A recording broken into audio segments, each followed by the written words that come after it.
You see people complaining about multiple spindle failures on their Cub Cadet mowers, and this is also true for other brands of mowers that have the so-called maintenance-free spindles that do not have grease fittings on them. And what happens with that is moisture gets in past the rubber seals on the spindles, and if you use a deck wash system, that accelerates that moisture getting in past these rubber seals on your spindles. This is the top side of it. But one of the situations with these spindles is that your bearing is press fit into the spindle. So it's supposed to be absolutely sealed around the outer edge. But what I found with the Cub Cadet spindle is it comes right out. So these are not press fit. So now you can get all kinds of moisture coming in around here, which is gonna make the bearings fail. Also, these will spin. The outer race will spin inside of the housing. So that's a problem, because you're gonna have the spindle is gonna wear out because the bearing is metal, and you're gonna have a wobble in there, and that can cause a catastrophic failure of the spindle. But one of the bigger problems is the bearings. So I have a brand new spindle here that I was able to get under warranty. Alright, so we're going to move on and show you the new spindle, but obviously you can see this is just extremely loose here. So here's the new spindle. We're going to open this up so you can take a look at it.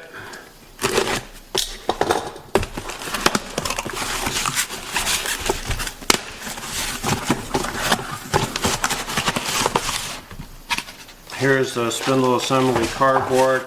Comes in this plastic bag.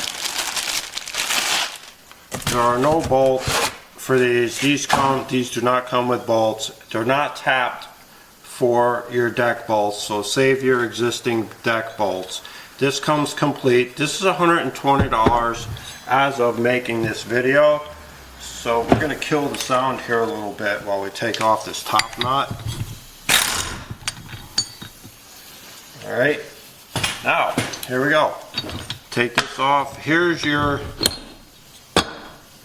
bearing. This is your spacer. This is this. Here's the top side of the spindle. Here's the bottom side. The shaft comes out.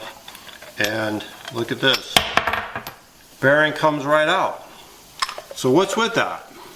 Well, basically, the brand new spindle has the exact same problem as the spindle that's worn out.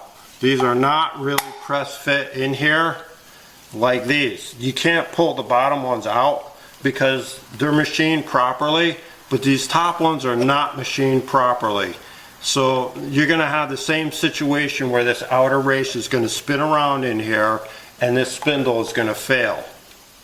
Now we're going to show you an aftermarket 810 spindle. Now I have two of these here because this first one I already have the nuts loose on these, and we'll show you here. Take this out. Here's the top bearing. See, you can't get that out. Same thing with the bottom one. Can't get it out. Now that is how the Cub Cadet spindle should be. You should not be able to get this top bearing out just by pulling it out with your finger. Now this one here I showed you.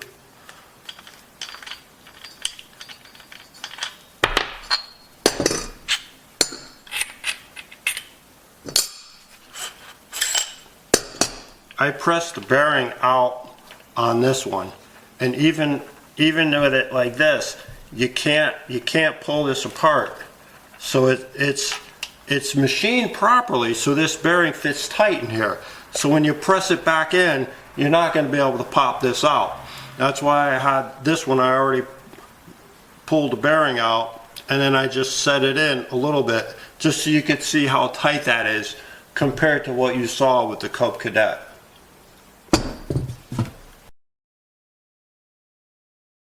So we're using the original JB Weld on these bearings, and basically what you want to do is you want to put a very thin coat around the outside of this bearing, just enough to get it to stick inside the housing. So you just take this off like this, extremely thin coat. So you put it on like this, then you come around and you just scrape it down just to make sure it's just a very slight amount of JB Weld on here, so it'll press inside the housing and it'll give it the ability to bind to that housing. Stick it in here like this, line it up, and then my other one I was able to press in by hand. This one here, I press this one in by hand too. If it doesn't want to go in by hand, because sometimes if these go in on a slight angle or something, they get kind of hung up. So you take your socket, whichever one you want to use, the 1¼ or this 36 Tektron, and put it on here and just tap it in with a hammer. Once you get it in there, you want to make sure you wipe off this excessive JB Weld around the edges here. Let it set up overnight, put it back together. Now when you look inside here, this cavity is not that large. It's only a couple of inches long, and when you put this shaft in there, there's not a lot of space around it. So basically what I do is, you can take your 1/2-inch deep well socket, and your 1/2-inch deep well socket fits perfectly inside here like this, and then you come around here, you could take your shaft, your sleeve, and it goes in there, and you can see there's not a lot of space around here that you have to fill up with grease. So if you wanted to, you can take something like this on your grease gun and you stick it in here, and you can fill the cavity up with grease all the way around without putting it together first, and then you can press your bearing in. All right, now that you have your spindle greased, as you can see, that cavity is packed full, and I still have my 1/2-inch deep well socket in here. So you want to push this down and get your socket out. So you want to put it together with that in there. There's your center shaft is sitting in there nicely, and what you want to do is you want to press this top bearing in.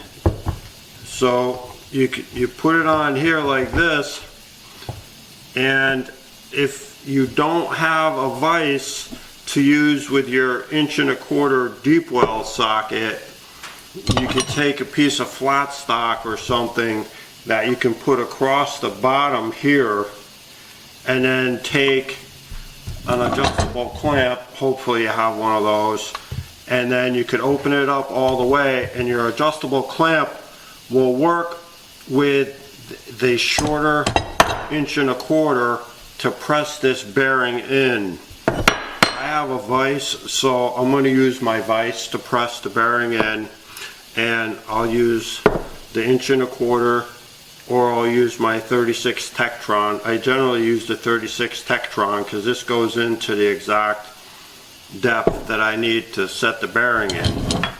So when you put your spindles back together after greasing them, it's pretty much the same reverse as you took it apart. Obviously you could see that this piece here goes inside here, and at the top you want to make sure you take this piece here, goes down on this goes on here, and then your pulley goes on, locks into those grooves. So I have some Loctite on here, and the way I do these is this little hole inside the pulley like this.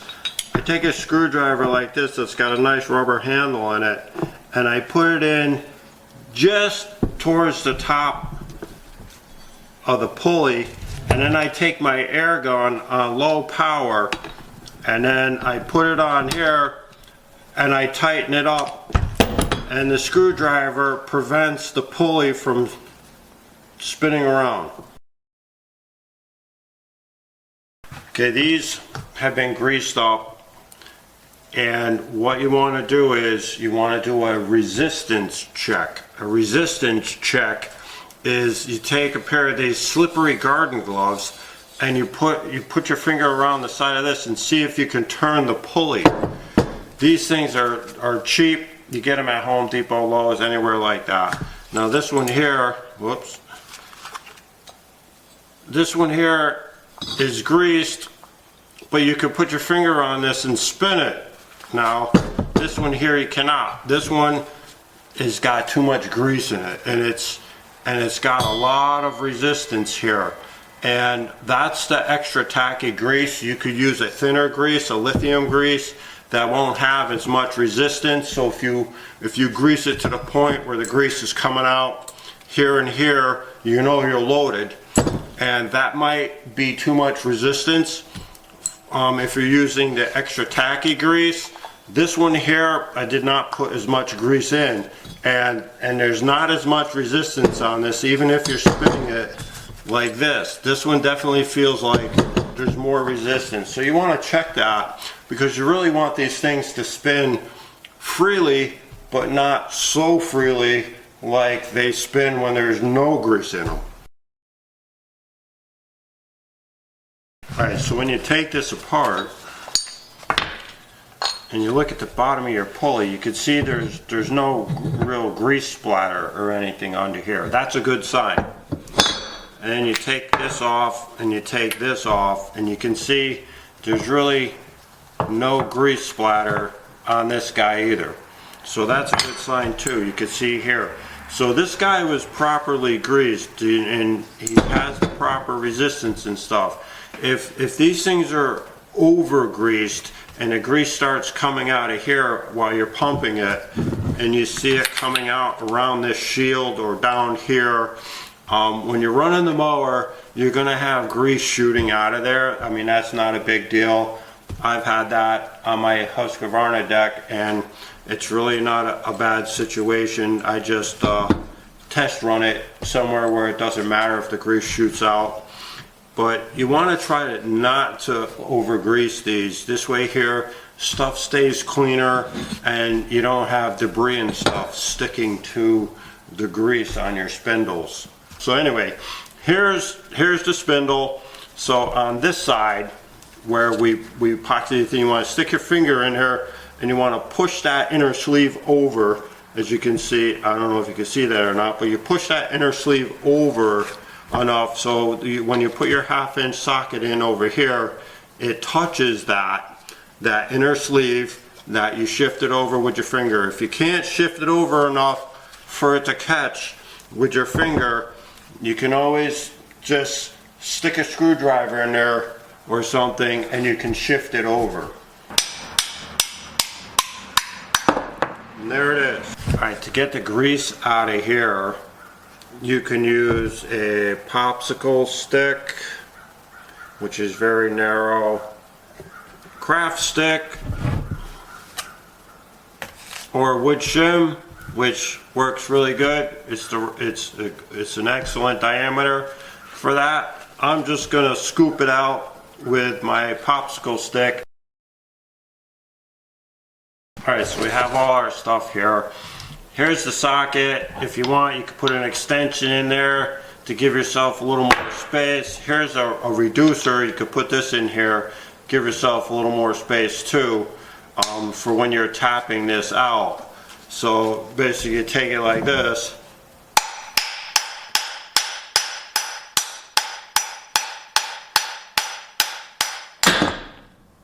And there it is. bearings out. There's your JB weld on there. And you don't have to tap that very hard. Those are just gentle taps that I was using just to ease it out. You want to be hammering the snot out of it. You just want to tap it, and that loosens up the JB weld. I mean, obviously this stuff really works well. And then it pops the bearing out. So now once that's out, and you got this here, now you're ready to put in your new bearings. Alright, so I put the grease in here with my popsicle stick, and then I move this around to disperse it a little bit, and then I put an extension on my 1/2-inch deep well and spun that around just to spin it around in there a little bit more. So you can see it's like 3/8 of an inch, 1/4 inch down below where the top bearing sits. I checked the fit of this bearing in here, and it's snug, but it's not snug enough for me. So what I'm going to do with this is I'll put a little more JB weld on the new bearing, and then I'll set it in and then let that set up, and then once it's set up, tomorrow I could finish assembling the entire units and then put them back into service.